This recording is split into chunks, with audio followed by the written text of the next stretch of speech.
Boa noite, eu sou o Rui Alves e está começando mais um programa Ponto de Vista. Esse é o quadro de bate-papos do portal de notícias Boletim Goiás, feito em parceria com a produtora TC Multimídia.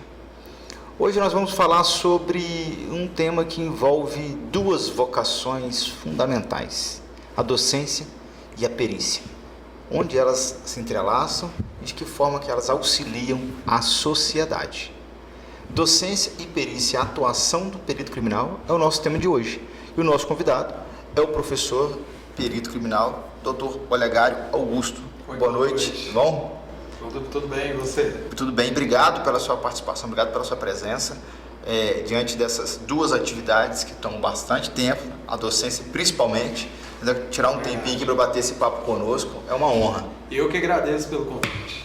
E antes de apresentar um pouquinho do seu currículo, Olegário, essa palavra eu fiz questão de trazer até na apresentação inicial de vocação de duas profissões, porque eu vejo que as duas têm que ter vocação de fato para poder seguir.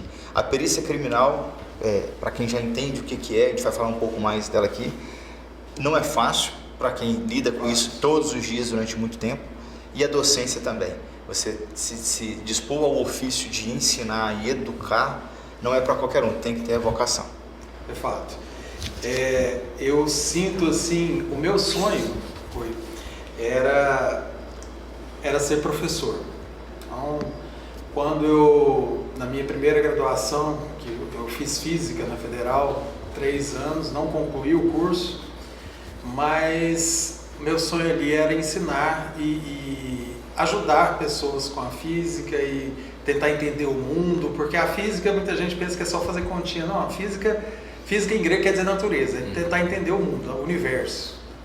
De todas as ciências, a física é a mais fundamental de todas. E aí meu sonho era ensinar, era ser professor. Fui para a graduação de biologia, a qual eu concluí, sou biólogo, e permaneceu minha ideia de ser professor. Me tornei professor. E isso me fez muito feliz, muito realizado.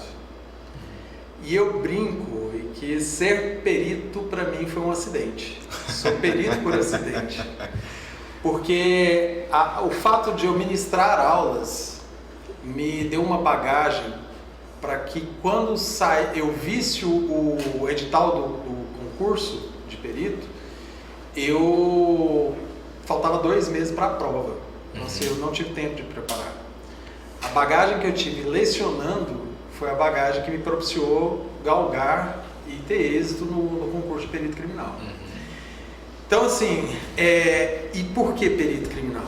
Porque perito criminal é a única chance que eu vejo de utilizar a ciência para dar um resultado objetivo para a justiça.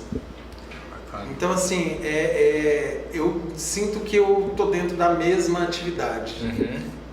Tanto na docência, que eu lido com as ciências da natureza, né, as ciências de base, quanto eu estou usando essas mesmas ciências lá para solucionar um crime. Interessante. E de fato a ciência está aplicada nas duas atividades. Exatamente. E trazem resultados sociais.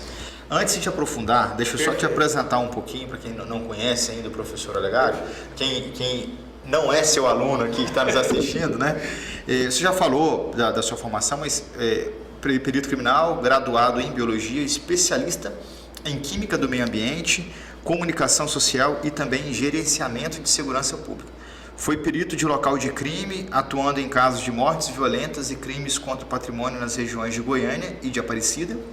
E foi regional da Polícia Científica de Aparecida de Goiânia e gerente do Instituto de Criminalística. Hoje, desempenha a função de coordenador geral de comunicação e cerimonial da Polícia Científica. Perfeito. Eu vou falar um pouco, quero tirar umas dúvidas mais com o senhor à frente, inclusive dessa atuação da comunicação e do cerimonial da Polícia Científica. A gente tem visto o avanço da Polícia Científica, principalmente no estado de Goiás, a sua crescente.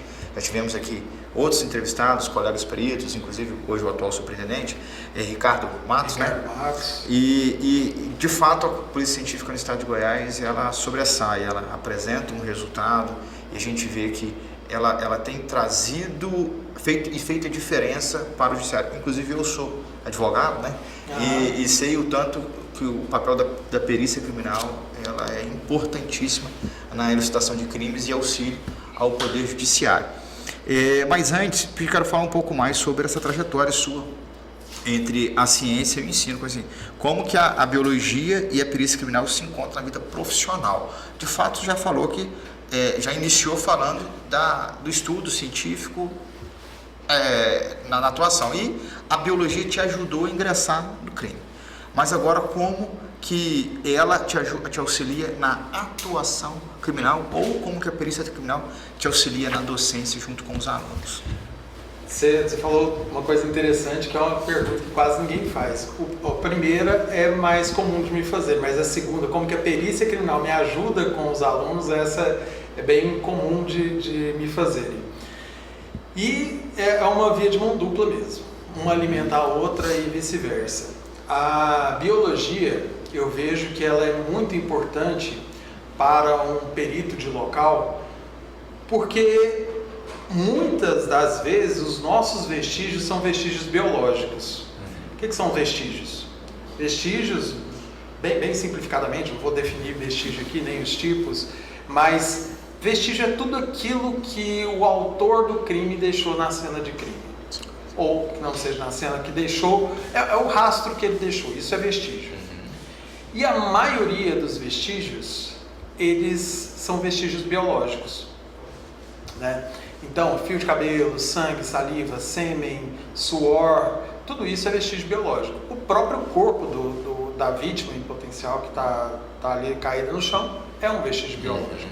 Então, compreender a natureza biológica de cada um desses vestígios é fundamental para a gente poder fazer uma análise completa ali do caso. E quando eu levo isso, como eu levo a perícia para a escola, você já deve ter ouvido falar, um colega seu lá de ensino médio, falar assim, quando o professor está explicando lá a equação do segundo grau, movimento circular uniformemente variado, e alguém fala, para que eu vou usar isso na minha vida? Exatamente. Eu mostro para que ele vai usar isso, para que aquilo é útil. Por exemplo, eu mostro que a conservação da energia é importante para a gente fazer uma perícia de balística, por exemplo.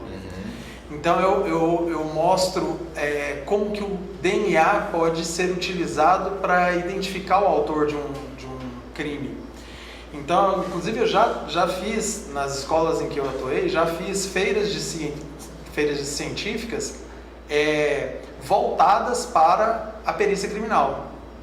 Claro, de modo lúdico, né?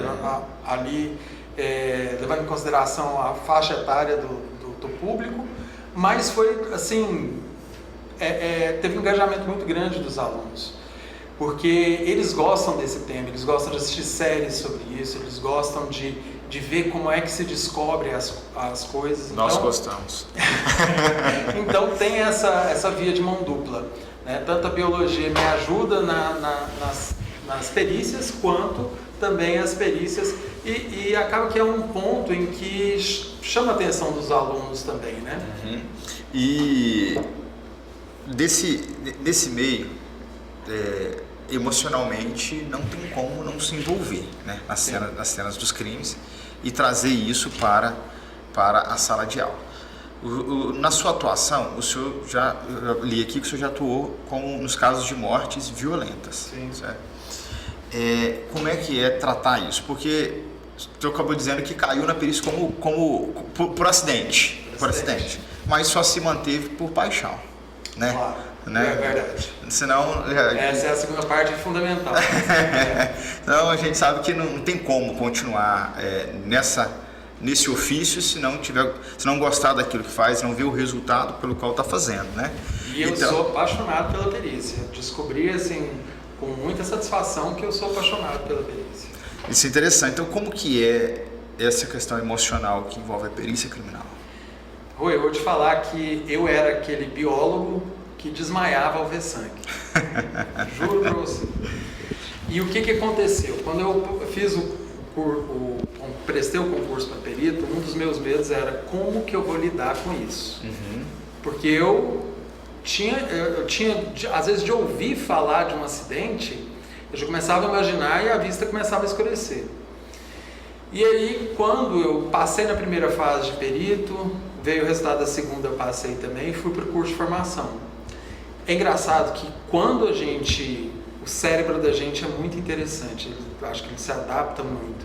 Como eu estava extremamente fascinado pela possibilidade de ser um perito criminal do estado de Goiás, eu assistia às aulas que tinha sangue pro lado do vento, sem ter nem problema nenhum. Professores mostrando foto de pessoas, eu lembro muito bem de um que o professor mostrou, o cara, ele tinha entrado numa colheitadeira e ele tinha sido triturado. Assim, era cena pavorosa. Não tive problema nenhum. Mas eu ficava pensando, quando eu sair do curso de formação, que eu for pra rua, como que vai ser? Lembro que meu primeiro estágio na Polícia Científica foi com o Ricardo Matos, que você entrevistou, que hoje é o nosso chefe da Polícia Científica do estado de Goiás inteiro.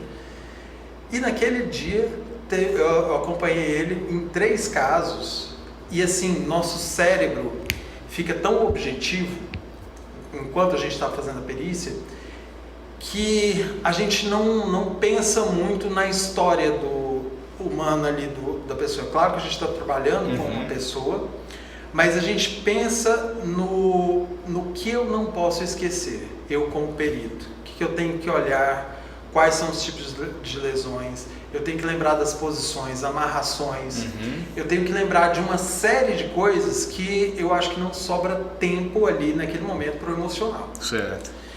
E aí, dentro desse contexto, muita gente pergunta, mas você não tem pesadelo, você não sonha, você não perde o sono. Quando você está de plantão, e eu fui plantonista tanto em Goiânia quanto em Aparecida, o que você quer a hora que você chega de um local desses é relacionar os vestígios no sistema, tomar um banho e deitar e torcer para que a próxima ocorrência demore um pouquinho para você descansar. Então você apaga. Certo. E eu nunca tive nenhum problema de sonho, de pesadelo, de perder noite de sono por conta disso. Não fica remoendo aquela imagem, aquela cena? Não no meu consciente. Certo. Não sei como é que isso fica no subconsciente, mas no consciente nunca tive problema. Entendi. Nunca tive problema. E isso contrasta muito com isso que eu te disse antes de eu ser perito. Que antes de eu ser perito eu não tinha pensava que não tinha a mínima vocação para uma profissão dessa. Talvez seja até interessante para quem está nos ouvindo que pensa que também não tem, né? Eu mesmo na comunicação, eu não atuo mais na rua, né, na perícia de local, mas, por exemplo, quando tem um crime de vulto, e é aqui na capital, é Aparecida, Senador Canedo, é próximo daqui, eu me desloco até o local para ter a comunicação ali presente, a comunicação da polícia técnica e científica ali presente. Então, O que é o crime de vulto? São de grande repercussão. Certo. Casos de grande repercussão, que a mídia está toda ali, então eu vou para poder organizar como que essas informações podem ser repassadas para a mídia, até porque são informações sensíveis ali dando calor do momento e nem tudo pode ser passado. Então a gente trabalha nesse sentido também. Interessante. Claro, como todo perito criminal que a gente recebe aqui e também como todos os seus alunos, eu gostaria que o senhor contasse pra gente um caso de sua atuação. Certo. Um caso de local, de crime violento, que o senhor pudesse nos dizer, para a gente ter uma noção do impacto de um crime e a elucidação desse crime por meio da perícia criminal. Certo. Tem alguns casos muito interessantes. Eu posso contar 2? Pode, claro. Eu vou contar 2. Teve um caso, quando eu estava em Aparecida de Goiânia, que era o caso de uma mulher que era suspeita de suicídio. Então fomos acionados, a polícia científica foi acionada e o colega, o perito criminal Agenor, foi o perito relator do laudo. Então a perícia era dele. E eu fui acompanhando ele. Chegando lá, veja bem, o histórico era suicídio.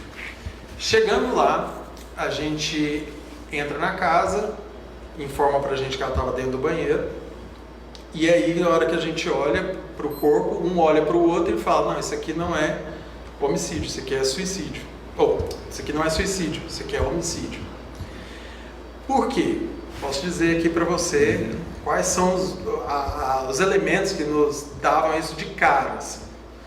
Primeiro, ela era vítima de esgorjamento. Esgorjamento, popularmente, é o que as pessoas falam foi degolada. Certo. Tecnicamente é o contrário, degolada é na gola, é atrás. Ok. Esgorjamento na frente. Então, ela foi esgorjada, muito sangue na roupa dela, camisa branca, mas banhada em sangue. E detalhe, esse sangue estava diluído. Ou seja, depois dela morta, o chuveiro foi aberto e caiu água e diluiu esse sangue na roupa dela. Primeiro ponto. Segundo ponto era a própria lesão em si. A lesão era muito extensa e dificilmente uma pessoa iria conseguir produzi-la em si mesma. Terceiro ponto, a faca usada estava lavada em cima do vaso sanitário que estava com a tampa fechada. Perfeito. Então, assim, aquele cenário dizia pra gente que não era suicídio. Faltava o autor. E num caso desse, a gente olha a casa inteira, verifica tudo. Foi um caso bem chocante, porque aí a suspeita começou a recair sobre o marido. Então ela teria sido vítima de feminicídio. Certo. E ali, o marido, ele trabalhava num órgão da prefeitura e ele era um sábado, ele tinha ido buscar a filha e deixou a filha na porta da casa para descobrir o corpo da mãe. E a gente fez ali a perícia, no momento a gente vasculhou a casa inteira e encontramos munições de 38 e ele não tinha porte nem posse de arma, né? Então ele foi preso naquele momento por posse ilegal de munição de arma de fogo. Perfeito.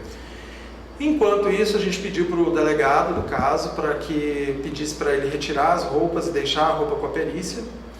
A gente procedeu o luminol na perícia e na casa no dia seguinte. Procedemos o luminol. No luminol brilhava tudo onde tinha pisado com mancha de sangue. Na área de serviço tinha marca de sangue. Então ele tentou lavar ali alguns tecidos com sangue, que estavam sujos de sangue. E na roupa dele também deu sangue lavado. Certo. E de posse dessa informação, a gente imediatamente passa para o delegado. E o delegado chama ele e fala assim, a perícia encontrou sangue na sua roupa, sangue na área de serviço, o que você tem a me dizer? Aí ele simplesmente fala, doutor, senta aí que eu vou te contar como é que foi. Certo. Então, assumiu tudo. Assumiu. Já ali na hora, por causa do resultado da perícia. Por causa do resultado da perícia. E o outro é o caso da Luana Marcelo, que era uma menina de 12 anos. Ela foi ali, eu acho que foi por volta de final de 22 para 23, foi final de 22. Essa Luana Marcelo, ela vai comprar pão. Foi Aparecida de Goiânia, não foi? Essa é Goiânia. Goiânia, mas é Mato Germana, porque tem o Mato Germana 1 que é Goiânia e o Mato Germana 2 que é Aparecida. Foi, certo. Aí esse era o de Goiânia. Na época eu era gerente do Instituto de Criminalística. Certo. Aí eu fui nesse caso como gerente do Instituto de Criminalística. E aí ela tinha desaparecido num domingo, foi comprar esse pão e sumiu. Aí as buscas se deram por ela, todo mundo procurando por essa menina. Ela foi encontrada na verdade foi até o suspeito que informou, foi encontrado num barracãozinho que não tinha, interessante, quando a gente chegou lá, ele não tinha nem rede de energia elétrica, nem caixa d'água. Então o barracão era inabitável. Certo. Mas ele tinha alugado esse barracão na sexta-feira, sequestrou a menina no domingo, ele abusou dela, infelizmente, a estrangulou, carbonizou o corpo, cavou um buraco raso, colocou o corpo, concretou o corpo da menina, já carbonizado, que ele tinha carbonizado ela antes, e colocou lá. Aí, o que acontece? Ele alugava, o modo dos operantes dele era esse, ele alugava à casa, cometia o ato, enterrava e depois ele entregava o imóvel. Certo, já tinha cometido a prática, tinha tido a prática de outra vez essa Aí forma. surgiu a suspeita de que ele teria feito Sim. isso antes. Aí, isso foi em novembro, o da Luana Marcelo, aí em janeiro do ano seguinte, 2023, surge o caso da Thais Lara, que foi uma outra menina que tinha morrido 3 anos antes, mas que o corpo dela foi encontrado em outra casa que ele tinha alugado. Certo. Né? E até então estava E desaparecida. até então estava desaparecida e não tinha vestígio nenhum desse desaparecimento dessa menina. E o trabalho da perícia que identificou Foi o suspeito. identificar o corpo da menina, de dizer que aquele corpo encontrado ali era realmente daquela menina, de dizer, no caso da Luana Marcela, que ela tinha material genético do autor, né? E assim a gente fechou o caso. Certo. E esse caso, eu lembro bem dele, da Luana, teve uma repercussão bastante grande, por causa da pouca idade dela e da forma como aconteceu. E teve uma comoção muito grande na região regional, acho que porque ela era muito conhecida, todo mundo a via, ir comprar pão e voltar, né? Então isso comoveu bastante. Tinha imagens de televisão dela indo comprar pão e não voltando. Das câmeras de segurança, isso. né? Imagens das câmeras de segurança, isso. Parece que surgiram várias histórias hipotéticas no começo, mas aí o desenrolar foi acompanhando e graças ao trabalho da perícia chegou aí a resolução também desse crime. Sim. E você estava como regional, atuando como... Era de Goiânia, Goiânia. do Instituto de Criminalística. Que o trabalho do regional basicamente é organizar a estrutura da polícia científica para o trabalho dos peritos. Isso, o gerente do Instituto de Criminalística, ele comanda todas as subunidades da capital. A capital que atende ali 15 cidades, né? Não é igual Goiânia, Aparecida de Goiânia atende 13 cidades, Goiânia atende ali outras 15 cidades e todas as subunidades que tem dentro do Instituto são comandadas pelo gerente. Por exemplo, a seção de laboratório de balística, o laboratório de meio ambiente, o laboratório de medicina veterinária, medicina legal veterinária, que nós fomos a primeira polícia científica do Brasil a ter um Instituto Médico Legal Veterinário. A engenharia forense, tudo isso é comandado ali pelo gerente de criminalística. Interessante. Já te perguntei sobre isso, porque eu já entrando um pouco sobre o trabalho da Polícia Científica do Estado de Goiás, sempre que eu recebo um colega perito aqui, a gente traz uma novidade. Então, foi o primeiro laboratório de IML, Instituto Médico Legal Veterinário do Brasil, foi a Polícia Científica. O primeiro IML veterinário do Brasil é o daqui de Goiânia. Antes de aprofundar uma outra pergunta aqui, professor, deixa eu só deixar um recado aqui para você, advogado que nos assiste e tem um problema de comunicação com seu cliente que fica entrando em contato constantemente no escritório para saber como está o andamento do processo. Doutor, como está meu processo? Existe um aplicativo que soluciona esse problema, é o app do advogado. Ele notifica na tela do celular do seu cliente o andamento do processo dele e cessa essas ligações. Acesse o link aqui embaixo, appdoadvogado.online, e conheça essa plataforma. E você, jovem que busca um ingresso no mercado de trabalho por meio de uma qualificação profissional, a Faculdade Delta tem inscrições abertas para o vestibular. São 5 cursos de graduação que vão te posicionar no mercado de trabalho. Então escolha o curso que se enquadre com o seu perfil e não perca essa oportunidade. Professor, comunicação da Polícia Técnico-Científica. A gente precisa falar um pouco mais sobre isso e como que ela se dá, né? Como que é o trabalho feito com a comunicação. Hoje o senhor está como coordenador geral da comunicação. Isso. Então, inicialmente você já deu uma pincelada dizendo que quando há um caso de maior repercussão de vulto, por exemplo, um crime de vulto, né? Que é de grande repercussão, chega lá e comunica. Isso. Mas o trabalho de comunicação é muito mais do que comunicar apenas com a imprensa quando há um crime. Como que se dá?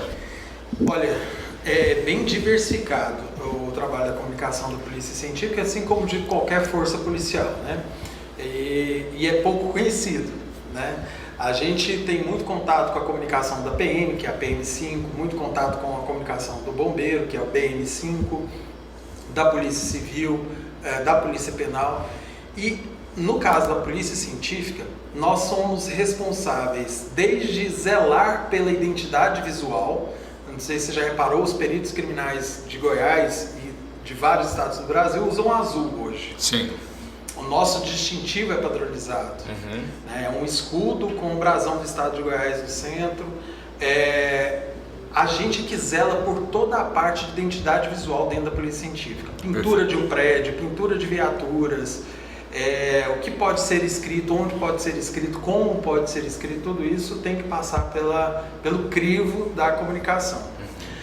Nós somos responsáveis pela produção de vídeos, de fotografias, de gerenciamento de redes sociais da Polícia Científica, de atendimento, isso é o que demanda muito tempo, de atendimento às demandas de jornalistas, porque quando tem um crime de vulto, de repercussão, o celular da gente não para. E isso não tem hora para acontecer. Então, o trabalho da comunicação tem que ser 24 horas por dia, 7 dias por semana. Certo. Né? Então, nós participamos de toda essa área, além da gente cuidar do cerimonial, que é uma parte que a gente, por exemplo, vai inaugurar um núcleo, igual foi inaugurado no dia 17, agora, o núcleo de Campos Belos, nosso núcleo mais distante, lá divisa com Tocantins e Bahia. Então foi inaugurada uma sede muito bonita, muito grande, né, da Polícia Técnico-Científica, e quem cuida dessa logística, do cerimonial, tudinho é a comunicação da Polícia Técnico-Científica. E há um trabalho de total padronização nacional, inclusive de nome, porque tem em alguns locais como Polícia Científica, Polícia Técnico-Científica, Politec. Existe já um estudo para essa padronização? Existe um estudo que se consolidará com a aprovação da PEC 76, que é a PEC da perícia, que realmente coloca a perícia criminal, as polícias científicas dentro da Constituição. No artigo 144? No 144, certo. Exatamente.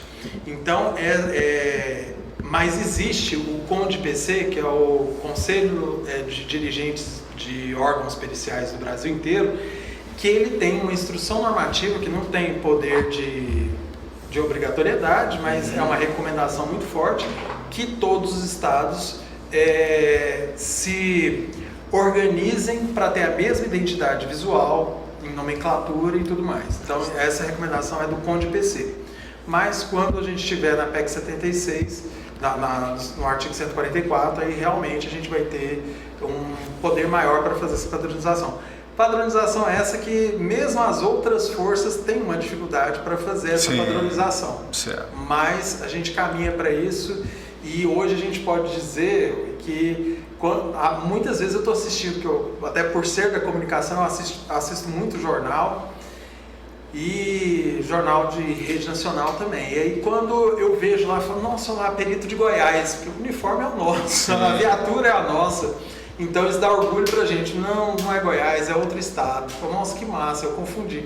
Se eu confundir é porque no subconsciente do brasileiro, ele vai, daqui a alguns anos, internalizar que aquele cara de azul que está lá é da Polícia Científica. Certo, interessante. Isso é importante para o fortalecimento da classe, né? Sim, sim.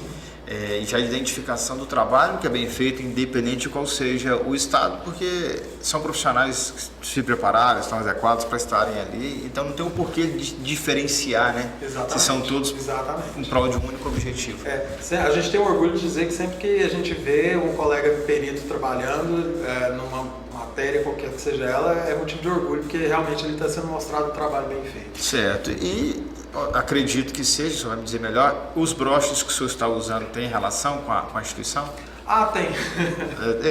Não tem como não perguntar. A gente vê, eu uso broches da minha classe, né, de identidade de classe, quando eu estou na atuação, então é interessante qual que é o significado. São dois broches de muito orgulho para mim. O primeiro é esse, que é na verdade uma medalha de mérito policial. Certo. E esse de cá é um brevet do curso de comunicação social da PM Goiás. Brevet é aquele distintivo que você recebe quando você conclui um curso de especializada. Por exemplo, a Rotan tem o brevet delas, certo. O Giro tem o brevet delas e a PM também tem o brevet da comunicação. Então é um curso que dentro da PM tem o mesmo peso de um curso de Rotan, um curso de Giro, que é o brevet da comunicação. Da comunicação, Interessante, então parabéns pelos méritos. Professor, eu quero voltar ainda a falar um pouco mais sobre a atuação da biologia e da perícia. O senhor falou um pouco sobre os trabalhos em feiras de ciências, sim, demonstrando um pouco da perícia lá dentro. Até eu acredito que seja importante nesse ponto para que os alunos entendam a importância de não violar uma cena de crime e que é o que o brasileiro costuma fazer com maestria, né? E não entende que o quanto é importante preservar ao máximo a cena do crime por questões biológicas, que o senhor disse.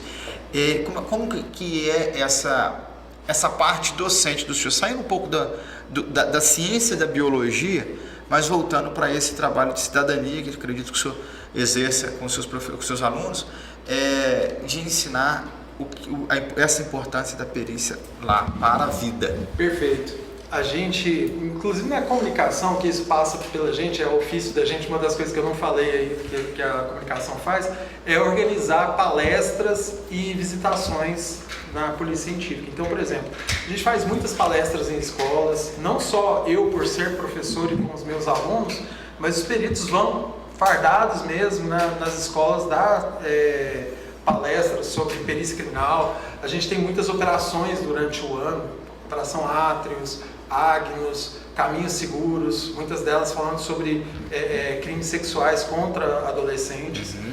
Então a gente tem essa penetração na educação, né? Mas isso que você falou é muito importante, a questão do isolamento e da preservação de cena de crime.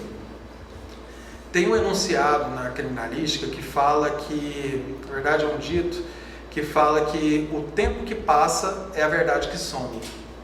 Isso é pesado, isso é muito forte, né? O tempo que passa é a verdade que some. Tem gente que pergunta por que uma viatura da polícia científica tem que ter sirene, tem que ter giroflex, se já morreu. Já morreu, por que tem que ir rápido? Primeiro, porque tem uma viatura policial ali que está empenhada ali no isolamento, e enquanto não chegar a perícia, esse policial não vai ser liberado para ir fazer para atender a outra ocorrência que ele já tem. Uhum. E segundo, porque se eu demoro muito a chegar no local, eu vou encontrar um local desfeito. Muitos dos vestígios podem ser desfeitos, inclusive, por intempéries, por chuva, né, vento, etc. Animais, mas a maioria dos vestígios são destruídos por pessoas. Certo. Que aí é do que você está falando. Eu trabalho com os meus alunos, e a gente na comunicação trabalha por meio das palestras, mostrando para eles o quanto você pode ser útil ajudando a solucionar crime, não mexendo. Não fazendo nada. Não fazendo nada. E, se possível, falando para quem não entendeu ainda, falando, não, espera que a perícia vai chegar aqui. Uhum. Isso vale até para as coisas menores. Rui, se você, por um infortúnio, tiver sua casa, alguém entrou na sua casa e roubou sua televisão, você vai fazer o quê? Você vai ligar para a polícia. Ligar para a polícia, vai na delegacia, vai registrar o boletim de ocorrência e o delegado vai mandar a perícia lá. Uhum. Por que a perícia vai lá? Porque eu vou procurar impressões digitais, eu vou procurar se o meio que ele entrou, se foi por escalada, se teve arrombamento, etc, etc. Eu vou caracterizar tudo aquilo e, principalmente, o que é o suprassumo da perícia, eu vou procurar o autor. Quem é o autor? Por meio de digital e DNA. Se ele tiver sido preso, está no banco de dados, então consegue talvez identificar. O que você faria? Então você foi na delegacia e o delegado requisitou a perícia. Nesse ínterim, o que você vai fazer? Lavar a sua casa? Geralmente a pessoa vai fazer um negócio desse, compra uma televisão e coloca no lugar. Pois é, não pode. Uhum. Se vai ter perícia, isola, preserva o local.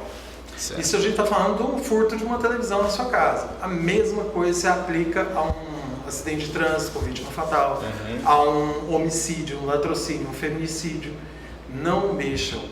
Certo. Só mexam em um caso, se tiver que salvar a vida. Perfeito. Se ainda tiver alguém vivo ali, não tem que se discutir. A primeira coisa é salvar a vida.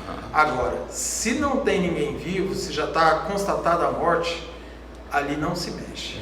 Até porque vai ser muito difícil de você explicar, caso pela sua curiosidade te moveu até lá e você foi lá e mexeu em alguma coisa, você deixa a marca sua lá. Certo. E o perito pode pegar isso. E aí você vai ter que explicar isso. O que você estava fazendo lá? Né? Então, se você quer ajudar, deixe o perito trabalhar com vestígios idôneos, sem movimentação, sem manipulação, sem nada. Isso é fundamental para... A gente fala que a nossa matéria-prima de trabalho do perito é o vestígio idôneo, né? Então, sem isso, a gente não tem o que fazer. Certo. Professor, o nosso tempo está caminhando ao fim, infelizmente passa muito rápido, mas eu gostaria de mais uma pergunta relacionada aí à educação e à perícia criminal. De que forma que a escola hoje, a entidade, que seja pública ou privada, pode auxiliar esse trabalho da perícia criminal por meio dos seus alunos? Claro, essa instrução que o senhor já passou, perfeito, mas tem muitos outros docentes que não são da área, às vezes não observam e não passam. O que a escola pode fazer como um braço da sociedade em apoio e auxílio para ajudar esses alunos a se desenvolver e serem melhores cidadãos? Então, eu vejo que a gente pode ajudar no sentido de ser um exemplo, né? E isso a gente tem muitos professores, mesmo que não são da área da perícia, que são exemplos assim muito importantes para os alunos. E nesse sentido de, por exemplo, uma coisa que eu sinto até falta na maioria das escolas é a educação para o trânsito, uma educação para a vida cotidiana mesmo, para aspectos da vida cidadã, que o aluno ele está ali recebendo um monte de conteúdo que ele fica se perguntando onde é que eu vou usar isso. Sim. E tem muita coisa que ele não recebe isso de forma formal, né? Ele vai recebendo aqui e ali uma informação, mas a gente tinha que ter isso sistematizado. Então, a perícia, eu acho que ela contribuiria nesse sentido, até com a prevenção ao crime, no sentido de qual que é a maior aula que eu acho que a perícia dá pra gente. É que tudo que a gente faz de errado pode ser descoberto. Certo. E se eu cometi um crime aqui agora, e eu tento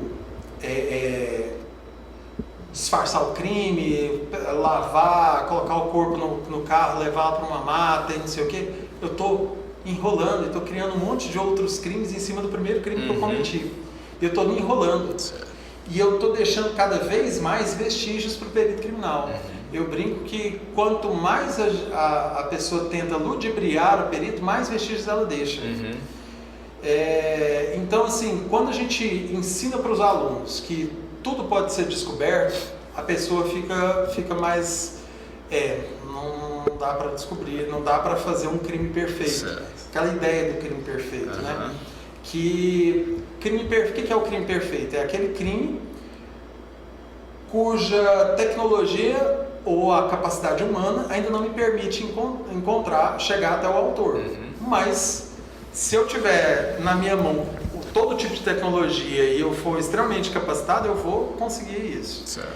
E nós, da Polícia Científica de Goiás, dizendo assim, a gente caminha para isso, a gente luta para isso. É claro que é uma luta de gato e rato ali, porque o crime está cada vez criando novas modalidades, novos modos de se aplicar esse crime, e a Polícia Científica, por outro lado buscando tecnologia e também conhecimentos para poder equiparar. E a chegada da inteligência artificial hoje é um braço que deve ajudar a polícia, né? Ajuda demais. Então, é basicamente isso. Eu acredito que, tendo essa noção de que nada fica indescoberto, é uma noção para a vida. Perfeito. E os jovens são muito fantasiosos, né? E vivem imaginando que as coisas podem acontecer, então é importante isso, porque talvez pode pensar que dá para ser feito qualquer coisa, até que seja um pequeno furto, mas ele pode ser descoberto por meio da perícia criminal. E os filmes, eles alimentam isso na mente humana, né? Que dá para ser o criminoso perfeito e tem até um glamour nisso, né? Então assim, a gente tem que ter essa noção mesmo. Certinho. Professor, muito obrigado pela sua presença. Obrigado demais pela colaboração, mas antes de concluir, deixa aqui para quem está nos assistindo, se tiver alguma rede social, não sei se o senhor tem, se o senhor fala um pouco sobre biologia ou sobre perícia criminal lá dentro, sobre o trabalho da polícia, como é que é, e incentivar aí para os jovens que querem buscar uma carreira, que seja um braço, aí, um auxílio à polícia científica. Perfeito.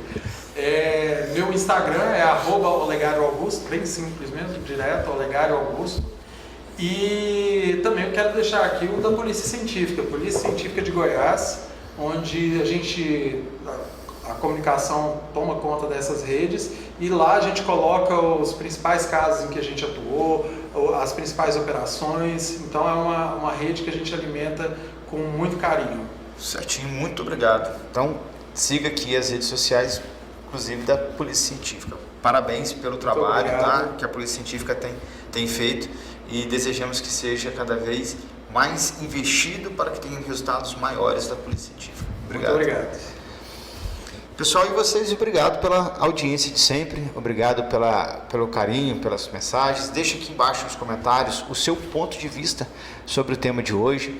Compartilhe esse vídeo para quem você conhece aí, que tem interesse em conhecer sobre o trabalho da perícia criminal. E viu que importante que é as outras áreas da ciência envoltas ao trabalho da polícia criminal, da perícia criminal.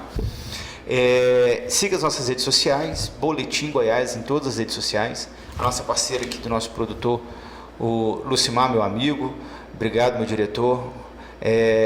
TC Multimídia em todas as redes sociais também, e o Instagram do Ponto de Vista, @pontovista_PDV.